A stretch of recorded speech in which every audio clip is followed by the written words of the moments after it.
It's, there's no benefit. Well, You get final cut anyway. So. I think. There's, these are traditional drills done in swimming for certain purposes. The reason that these drills are given in the triathlon space is to learn how to kick on your side, because supposedly you're going to be swimming on your side. The only reason to ever be kicking on your side is to learn how to hold your body tautly when you're on your side, because you spend a little bit of time on your side. So we do some kicking on our side in workout, right, David? But how much do we do? Not much. Not much. We do most of our kicking on our stomachs and on your back. You've got to learn to be completely taut in the water. Guys, the less you swim on your side, the faster you're going to be. I have seen too much coaching around where people are trying to teach people that are now learning to swim, or in that 40-minute, you got your 40-minute milers and slower, kicking on your side. You can't get across the pool because it's too hard to do. It's a very, very advanced drill. So, and plus you spend, in conventional wisdom, go ahead and spend 6 months drilling, and then you'll become a good swimmer. No, you become a good driller, not a good swimmer. So the drills that you need to do, you want the drills to do, guys? Get a snorkel, wear it, keep your body taut, stay aligned, get a pull buoy on, lock up your ankles, and learn to hold that position and swim like it. Those are your drills. You're actually swimming. Don't waste your time doing these sides and then the other side and then one arm switch and 3-second switch and all this stuff. Unless you have, by the way, now I'm putting this in context. If you have 15 to 20 hours a week or 32 hours a week like NC2A swimmers, we'll do those drills. How many of you guys have 32 hours a week to swim? Exactly, you don't. So you have to then assess what are the best pieces of the puzzle? Because to you guys, swimming is just a puzzle. It's a mystery. Okay, I can't, I can never piece these pieces together correctly. Well, what are the pieces I need, and how do I put them together? And doing these types of drills, not necessary, not important. Anybody have specific questions on drills? Yes, sir. Not on drills per se, but on the drilling with the snorkel. I find that when you put the snorkel in the buoy, it feels fantastic. It's great.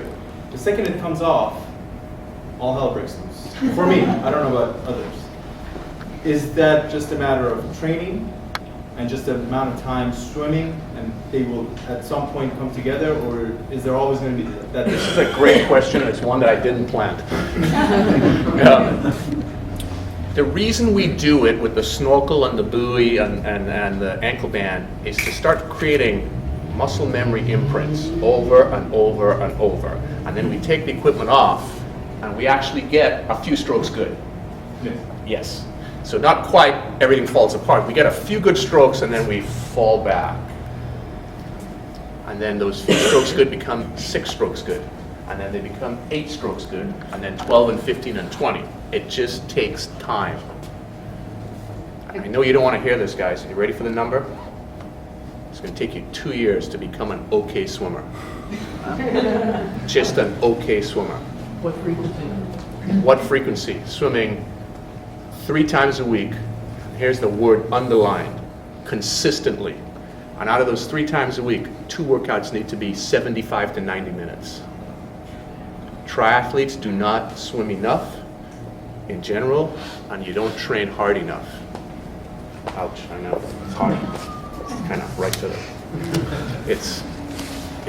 you swim, and the reason is, part of the reason is it's difficult to do. It's very, very difficult to swim hard compared to running and riding. And the reason is you got this 90% subsidy sitting there.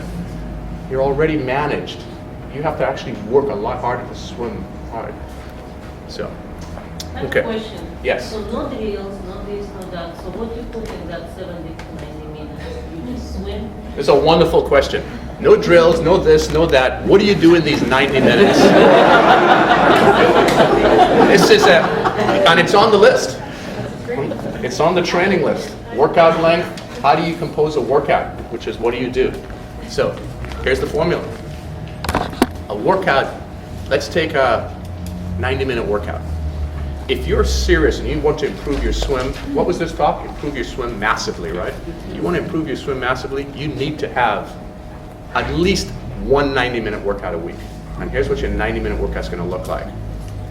And I'm going to make you a 22-minute swimmer for a mile, 25 minutes, for this little set that I wrote down. You're going to warm up for about 20 minutes, doing various things. 10 minutes of just easy swimming. I'm going to spend another 10 or 15 minutes doing some technical things. And technical things would mean pull buoy, snorkel, ankle bands, mechanics of swimming, but swimming. You might do some kicking, learning to hold your body tautly, might put some fins on you, hands above your head, learning to be long and skinny, but moving. We're not going to be kicking on your sides and doing switch drills. 20 to 25 minutes in, we're going to throw you into a main swim set that's going to be about an hour long. Here's your main swim set, 4 times 1,000. 4 1,000s. Number one, you're going to pull them. Put your pull buoys on and your snorkel and your ankle band. You're going to swim. You're going to take the first one and slice it up into quarters. We've done this workout a lot of times. Number one, first 1,000, 4 times 250. Broke it into quarters. Now this may be scaled back for some of you guys that are swimming 40 minutes. You may be swimming 4 600s. Another group may be swimming 4 800s. A fast group may be going 4 1,000s. But I did the thousands because it's numbers of 10 and it's easy to do the math. Number one, you break it into quarters, 4 times 250.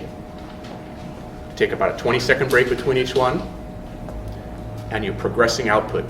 70%, 75%, 80%, upper aerobic in the last one, 85 to 88%. Okay? Somebody's going, already going, wait till you get to the rest of it. That's number one. Gear off.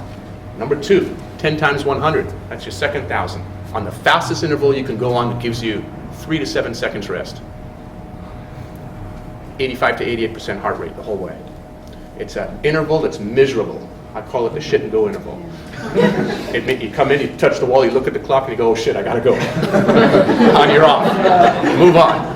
And you're on that edge. You're on that waffling edge of 85, 88% where you're barely in the aerobic zone, touching on the anaerobic line. That's the end of 2 of them. Number 3, 2 times 500. Pulling. Back to the buoy, back to the snorkel. We bring the heart rate back down, we go at 75%. We make it mechanics. Focus on good form. 2 of them, 30-second break between each one. Number 4, equipment comes off, back to 10 100s. This time we take 30 to 60 seconds rest between each one, and we're swimming at 90% output the whole way. Fast, real fast. You get done, your knuckles are dragging on the ground, but you've had a key foundational workout that you need to have one of those every single week in your training season. And if you train with us, you'll have 2 of them a week. Yes? Is there an advantage to the 50 meter versus 25 meter? Great question. I'm going to come back to that in 1 second. Is there an advantage to the 50-meter pool versus swimming short course? I would prefer that all of you guys in here swim in a short course pool, if you can. Now, conventional wisdom is long course, I can work on my mechanics better and so on, and that has good application to it. But here's why short course pools at your level are better. Every time you push off the wall, providing you do a very good push off, you get your hands above, you get your body taut, chin down, and you're in this position. This is the long, skinny, taut position. Those first 2 or 3 strokes are perfect. On that, you've got big momentum, you're lined up well, everything's perfect.